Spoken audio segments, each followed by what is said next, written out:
Hello, everybody, and welcome to my exclusive interview with a fictional character. Today, with me, we have brought Desdemona from the play or story Othello, written by Shakespeare. Desdemona, how are you doing today? I'm doing good. How are you doing? I'm doing all right. Did you have a safe trip up here? Yes, I did. How did you get here? We went on a thing called a plane. It was very different. I actually went in the air for the first time, and it was very exciting. It was a very unique experience. That's fun. Okay, well, today on today's agenda, I'm going to be interviewing you about your characterization in the play and just your general character. Is that all right? Yes. Okay, so for our first question, how would you describe yourself in your own words? Personally, I would describe myself as someone who is kind and loyal. And I have a very big strong in my own beliefs. I'm unbothered by what's happened around me. Could you provide an example? Yes, so with everything that happened, it was just a very big change for me. So once I had to choose between obeying my father or choosing the love of my life, Othello. I told my father I do perceive here a divided duty. My father wanted to know who I would ultimately choose in the end, and as you know, I chose Othello, honoring my belief in love. That's very understandable. I can respect that. Moving on, how do you think the other characters in the play would describe you?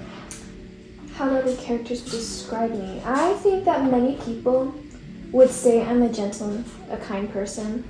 Well, at least that's what I hope they would say. But there may be people who think I'm naive.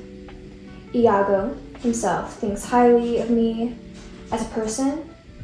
He said it himself, She is of so free, so kind, so apt, so blessed a disposition. But he eventually uses that against me. I think quite a few people trusted me, but that ended up making me vulnerable as well. I can see what you mean when you say that it ended up making you vulnerable near the end there. Yes. So, besides the people in the play, you and all of the other characters, how do you think the audience sees you?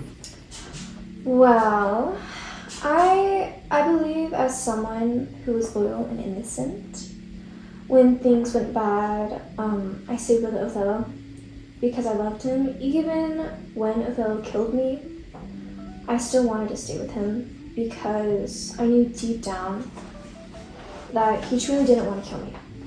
And he was just very confused.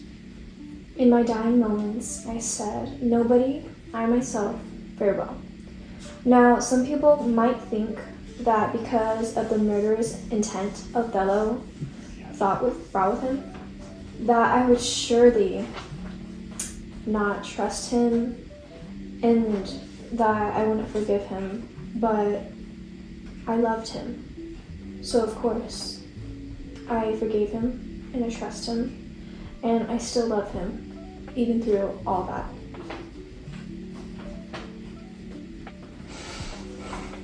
It's a very beautiful message, and I'm sure everybody in the audience feels the very same way, and they can understand you. Yes. Now, moving on, what would you say motivates you throughout the play? Throughout the play, I believe love. Love motivates me. I absolutely love Othello. Even though he killed me, and in my dying breath, I lied to protect him and to declare that even in a moment like that, I will still love him. And I also love the people who mean something to me. I try to help them with anything, which is why I stood for Cassio, saying, if I do vow a friendship, I'll perform it to the last article. I was standing up for Cassio, but not because I am in love with him. He is no Othello, but because I believe in fairness. And because Cassio is my friend who wouldn't stand up for friends. I completely agree. I would stand up for my friends if the time came. Yes. Now, I would like to ask, what do you think your purpose or your role is in the story of Othello? Well, I believe I'm here to show people how good actions and intentions can be seen as lies and unfaithful. I want people to see that loyalty is more than just love, right? And that it can last even in death. Iago was manipulative, turning Othello slowly against me, which is why I died in the first place. But still, his unkindness may defeat my life, but never tame my love. I'm here to represent innocence and devotion. Someone who couldn't survive the poison of Iago's words. And of course, everybody who's read the story, we all know that turns out to be a very tragic end, and I am very sorry. Although we do have a few more questions left, just a couple more. I would like to get going. I know you can't be here long. I know you have an agenda. So, I would like to ask, do you feel like you grow or change as a person during the events of Othello? Grow as a person, personally, I would say I do, but not in the way that you think. At the beginning of the play, I am seen as someone who is full of hope, and I'm a very big believer in true love. But by the end, I realize that love can be painful and unfair, which is why I said, my love doth so prove of him, that even his stubbornness, his cheeks, his frowns, has grace and favor in them. Even while I suffered at the hands of my love, I never stopped loving him. That's growth in its own way. I think so.